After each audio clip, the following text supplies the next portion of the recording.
Good morning, everybody. So I'm going to be talking to you about the building blocks of productivity. That was the title that I was asked to come and converse with you about. But just to sort of carry on that theme about the people and place proposition, this was a little illustration I did about 10 years ago. I redrew it just for the presentation, but it was the drawing that I did for a client about 10 years back. I was working directly for the CEO and CFO of a major publishing organization in the UK, and their facility manager, their in-house facility manager, was struggling to understand their role in this major capital project that we were about to embark on. And I just drew this little illustration to try and focus his attention on where his value would be added to the project, and to show him exactly where he should be focusing on. Actually, it was this overlap on the Venn diagram. What exactly the role of people and place and the overlap and the integration of them could be for him was exactly what I wanted to focus on. I'm also going to do exactly what somebody did earlier and ask the gentleman who's on the phone if he would leave the auditorium, please, because you're actually disturbing the experience for everybody else. Excuse me? Would somebody just thank you? Would you either leave or thank you? What I established back then, in 2010, was a standard measure of workplace effectiveness, exactly how the workplace is performing for the employees who use it. And that was the concept we tried to arrive at. But it's employee focus. It's everything that both of the speakers have been talking. You can see now and understand why we've been put on a panel of the three of us. And this is what I launched back in 2010. How well exactly is the workplace environment in its many forms, both from technology, infrastructure services, facilities management, and real estate, working at an experiential level for the employee? Think of it almost like a fitness for purpose test of the space that people come to every morning.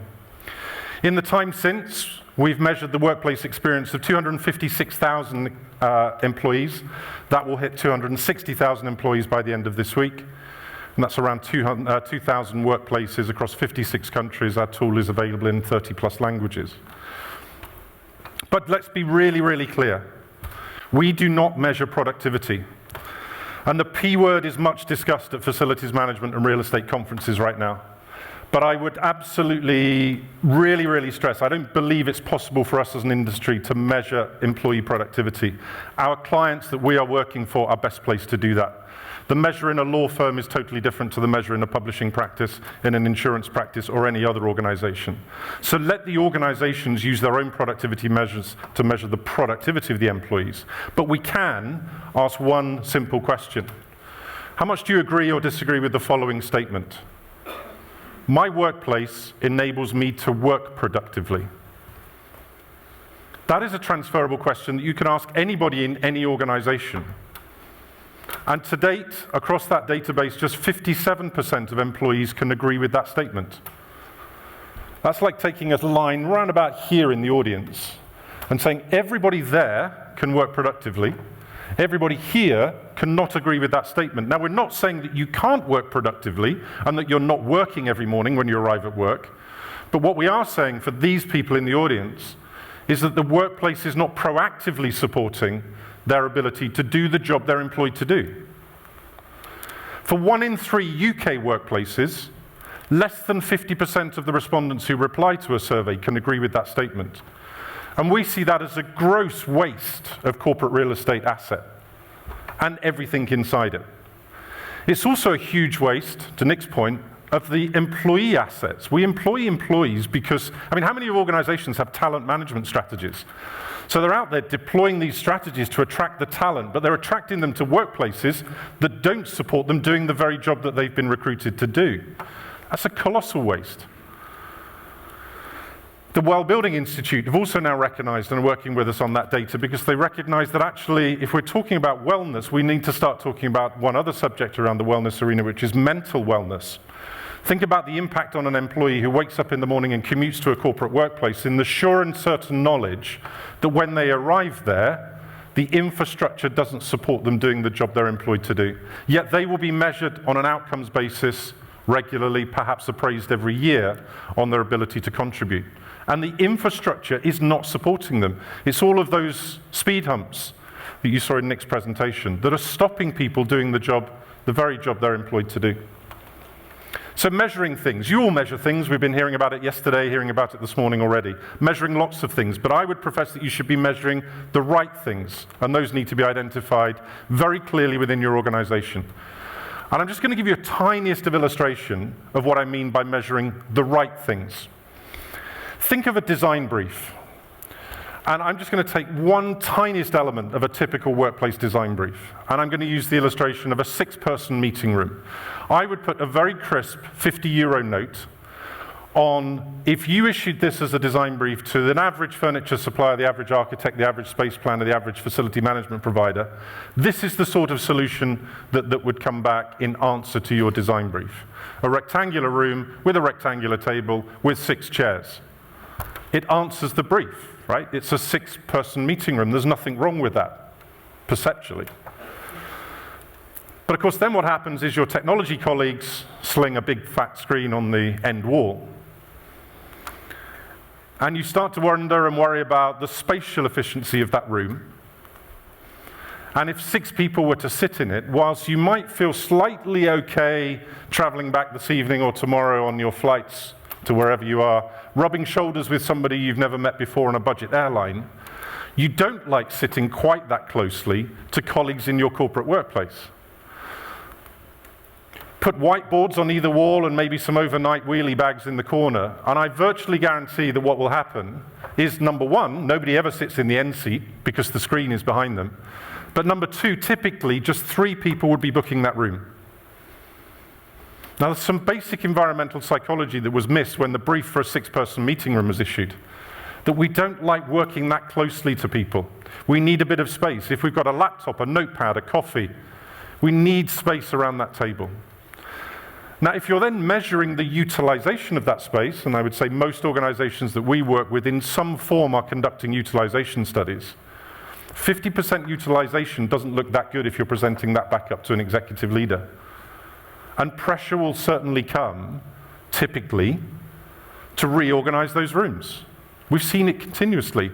Design briefs then being issued after a space has been commissioned, because a utilization study has shown dramatically low utilization of meeting rooms. So clearly we need to carve this room up into a 4-person room, because a 4-person room at 75% utilization is way better on that spreadsheet. What do you think the consequence of dividing this room into a 4-person room would be if you then came back and did a utilization study? Typically, you will find 2 people using a 4-person meeting room, or worse, on a spreadsheet terms, 1 person on a conference call. But who stopped to talk to the employees who were using that space and understand whether the space supported their productivity? Again, to Nick's point about the quality of the AV equipment, the connectivity, if it was an audio conference, were they acoustically separated from the room next door so that that wasn't disturbing the environment? So what are we exactly measuring here? Are we measuring how many bums are on seats, how big the room is, or are we measuring the output of the time that those 3 individuals professionally spent together? Are we measuring the productivity of that time and of that space? And that was what I would argue that we should be most focusing on now. If we are to rebuff some of the criticisms about the cost of running space, we need to understand the output benefit of those spaces. So let's get people back smack center in our focus in terms of understanding how spaces are performing. Now, we do this all the time. We're measuring, but we also then, because of the data that we amass, can start to investigate different topic matters. And this is an investigation, I'm not going to dwell on this one, you can download it from the website. It's an examination we conducted into activity-based working. About 1/3 of our market is in Scandinavia, and activity-based working is the buzzword up there by a long shot. Nordea, who you saw the case study presented to yesterday, are fully immersed in the concept of activity-based working. Done in partnership with IFMA Scandinavia. Now, this study, just to show you the magnitude and the pace of data collection that we can run at. In the 12 months that we ran the examination, we collected data from 74,000 employees across 600 plus workplaces. Of them, 39,000 were in what we would term pre-occupancy phase. So that's buildings that are about to be refurbished. Now, arguably, those weren't relevant to our study. So we looked at another 23,000 employees who were in post-occupancy studies, but not in activity-based working spaces. And they became in our control group, our comparison group, to those 11,000 employees who were actually in activity-based working environments that either the client had determined were ABW spaces, or we, from some of the values within them, had designated as ABW spaces, and there were 40 of those. So 34,000 people in that study. All the results are in there. I didn't want this to be a data presentation, so download the data if you're remotely interested in the full diagnostic output, the data output, and the comparisons of how those spaces are performing. It's on the website, as I said. And that is something that we try and promote on a daily basis, the sort of dissemination, the free dissemination of as much knowledge as we're amassing and finding. But from that, I'm going to give you, and from a previous study, 4 things to think about. Think of these as the productivity drivers, those productivity building blocks. Some of them are speed bumps, are obstacles. Some of them are enablers. There are 2 enablers. And then at the end, I'm going to give you one, what I think at the moment is the largest detractor, and too much airtime, too much conference time, too much print material is spent on what I believe is the biggest detractor at the moment. So number 1, let's look at, brilliant illustration earlier, just now, the impact on those 256,000 employees of noise levels. 74% of our respondents say that noise levels are an important part of an effective workplace environment. Of that 74%, just 30% are satisfied with noise levels in their workplace. Catastrophically low number. But when we statistically analyze that data, what's most interesting is it is the primary, the strongest statistical predictor that an employee, when they get to the end of the questionnaire, will say that their workplace does not support their workplace productivity. The strongest by far. But how many projects do you see where noise or acoustics form an integral part of the design brief? Very few. How many projects have an acoustician? None.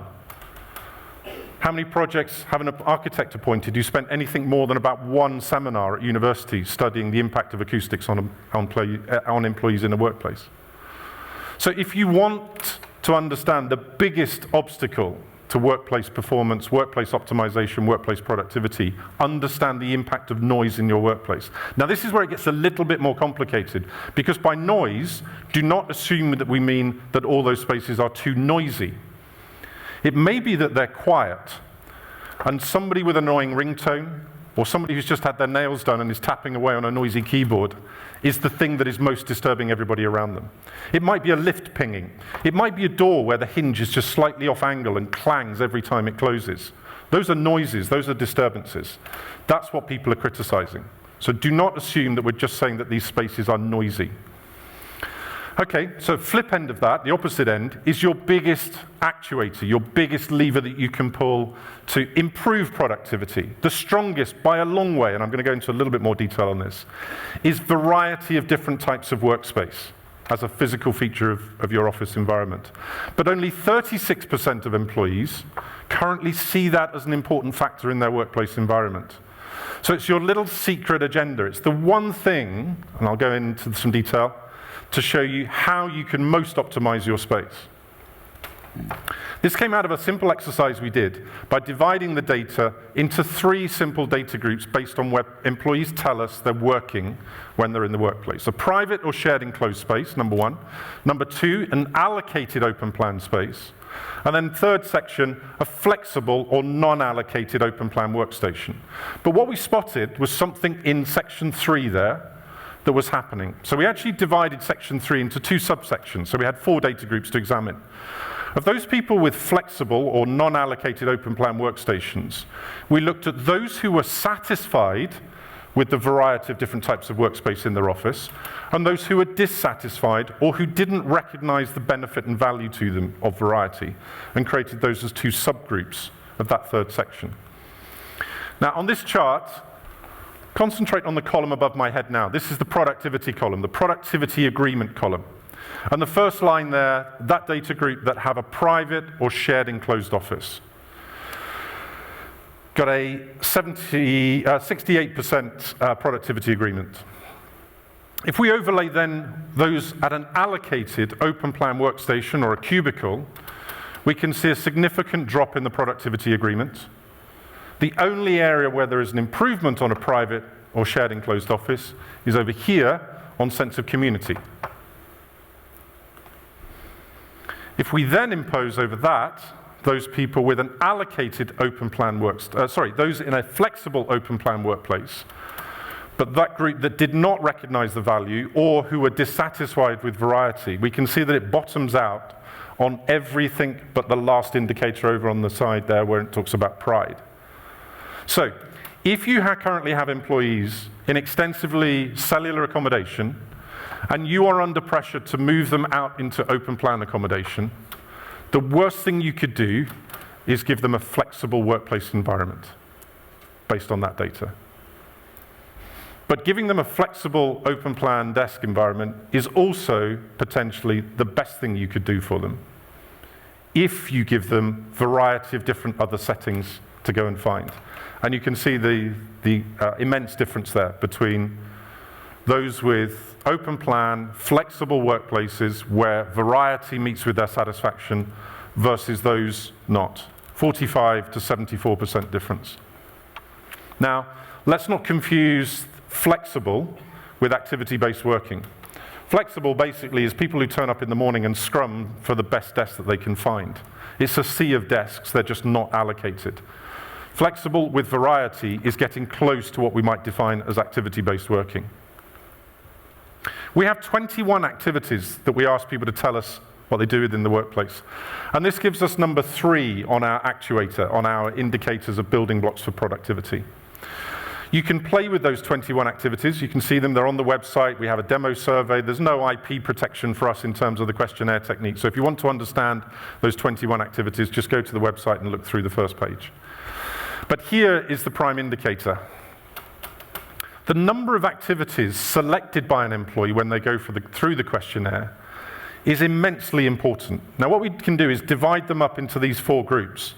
Those selecting 0 to 5 activities, and yes, there are some people who don't select any activities is important to them. I'm not sure what they're doing in the workplace. 6 to 10, 11 to 15, and those who select 16 or 21 activities from the list of 21. You can see how they divide at the top. So 46% of employees selecting more than half of the activities on the schedule. And I'll give you a simple illustration of then what we can do with that data. This is called odds ratios. So we can look at predicting, based on what somebody does within the questionnaire, their infrastructure needs that they will select elsewhere in the questionnaire. So let's look at the importance of an IT help desk and just compare it to the 2 ends of the extreme. Those selecting 0 to 5 versus those selecting 16 to 21. Those here, 0 to 5, compared to 16 to 21, are 1.5 times more likely, if you're at this end of the scale, to select IT help desk than you are if you're here. Just 1.5 times more likely to select IT help desk as an important piece of workplace infrastructure for you. However, comparing those 2 ends of the extreme, you are 24 times more likely to select variety of different types of workspace if you're in this group than if you're in that group. It is the single largest number in terms of the odd ratio calculation that differentiates those 2 ends of the spectrum. So the more complex your work profile, the more you need certain things. And variety of different types of workspace is the biggest enabler for those people with a complex work profile. And I would urge you, above all else, if you want to focus on employee experience within the workplace and employee effectiveness and employee productivity, to fully understand the complexity of a daily work profile of those employees. And most importantly, understand how they differ across the organization. Because you may have some employees, perhaps in an inbound contact center, who have a very, very simple activity profile, but to Nick's point, have an immensely important impact on the consumer experience of those customers that they're interfacing with. Whereas you might have somebody in a senior marketing role or a senior science role who has a very, very complex activity profile. They need different infrastructure. They have different needs. And if you don't respond and understand the different needs at different ends of those spectrums, you can't possibly hope to build an awesome infrastructure for them to work through. So lastly then, let's just talk about breadth of data and the use of data. Does anybody know the story of Abraham Wald? No? It makes it a lot easier for me to tell because you can't tell me if I've got it wrong. Abraham Wald was a Hungarian mathematician, statistician, who fled his homelands back in the 1930s as the Nazi invasion was putting them under threat, and found himself in New York. And a friend introduced him to the Statistical Research Group, which was a government initiative in 1942, designed basically to use maths in the war effort. And Abraham was presented with a heap of data that had been collected by the US Air Force on aircraft damage.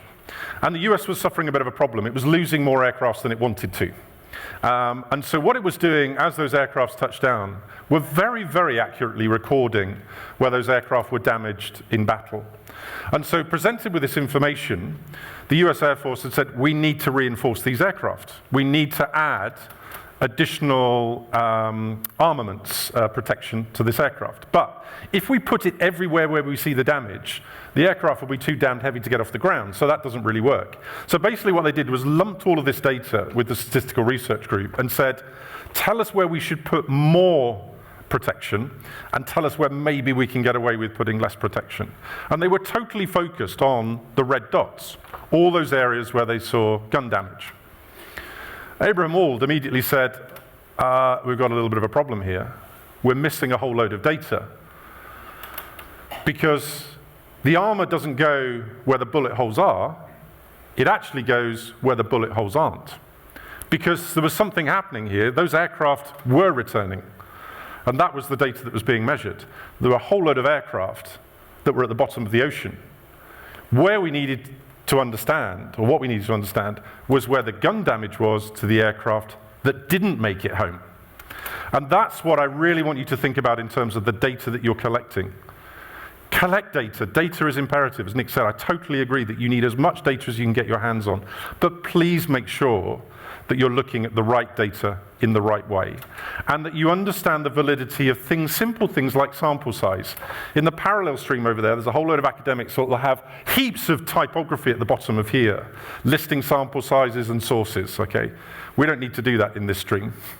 But I would urge you to do it in your own analysis of your own spaces, is really understand the quality of the data that you're getting and make sure that you're looking at the right data, not just the data you've got, but some of the data that's perhaps more difficult to get. And the Abraham Wald case study is my favorite in that respect. And so I'm going to leave you with one last point in terms of data and stories. I saw 2 beanbags in presentations yesterday, and I think I saw one this morning, or a foosball table, or something. We were talking about foosball tables earlier. There is no evidence whatsoever within those 260,000 plus data points that we have to support 95% of the generational stereotyping that you will be reading around Gen I, Gen X, Gen Y, whatever we want to call them. The millennials are coming into the workplace. You're reading bunk. You're reading stuff that is convenient for those people who publish it for you to consume. There is no statistical evidence whatsoever that 90% of what they claim to be the needs of that generation actually exist in replies from those employees when they answer our questionnaire. I would also urge you to think really seriously about the volume of people that exist in that demographic. Because although we divide the demographic up into certain standardized segments, only 4.7% of those 260,000 employees that we've measured in the workplace are of 25 years or lower. So if you are designing a workplace based on an article that you've read in a trade magazine that tells you millennials are the biggest problem in the workplace and they're the biggest challenge for you, and you should fill it with beanbags and slides and fireman's poles and all of that other jazz, you're designing a workplace for 4% of the working population. I would argue you need to think about where the energy and the lifeblood is to the operational performance and effectiveness of the organization. If you want to know who the challenged workplace generation it is, it's those in the 35 to 44-year-old age group. And I would suggest that a part of that is because there's a whole load of consultants coming into workplace and saying, guys, you know that team that sat around you and in front of you in their allocated workstations? We've got this great new idea called free roam or activity-based working or flexible allocation, away from desk working. I know you're measured on their outcomes, but they can now work anywhere. You've got people who are performance measured based on that team's performance, and they're being dispersed. I think life in that 35 to 44-year-old age group is the most difficult extreme, and those are the people that we should be focusing on. So, data sample sizes, data, productivity obstacles, productivity enablers. Really think about what it is that you're reading, understand what it is that you want to achieve, think about productivity obstacles, also then think about productivity toxins. This is a subject I think we can't avoid, that for some people there are things that just rot away at them, and then we end up with disengaged employees, sleepwalking through their role within the organization. All of the data that we collect is available for free dissemination. There's no price to entry into our research and think tank status that we've developed. And hopefully it provides the workplace community with some lights, some shining lights in dark rooms to tell them where some of their efforts, frankly, are going to show very little return, but other efforts that may be slightly scarier or slightly more difficult could deliver immense returns for them in terms of organizational performance. You can download and subscribe to our journal that's published quarterly. There's heaps of data in there, there's heaps of contributions from other people. There's only about 20% of the pages in there are our content, the rest is other people whose content we believe should be being discussed in the public domain more. There's a cracking article in this one from Duncan Young, who's head of workplace from Lend-Lease, on the typical working day. Nice infographic. But in the center spread is about 80% of the question lines that we ask our respondents, with all of the data there for you to digest. And you can see some pretty long red bars there that show you major road bumps in the productivity arrangements, productivity of those corporate workplaces. So questions hopefully have been banked to the app. You can subscribe to the review. Send us article ideas. If you've got stuff that you think this audience should be talking about at the level that I like to be, hopefully the elevated level we'd like to talk to them, then please send me any ideas that you have for articles. I'm going to make an unashamed statement, say we're trying to build a global team, so if you like the sort of stuff that we do and you know somebody who might like to be in part of our journey, then also send them my way, and there's heaps more available on our website at leesmanindex.com. Thank you very much. Thank you, Tim.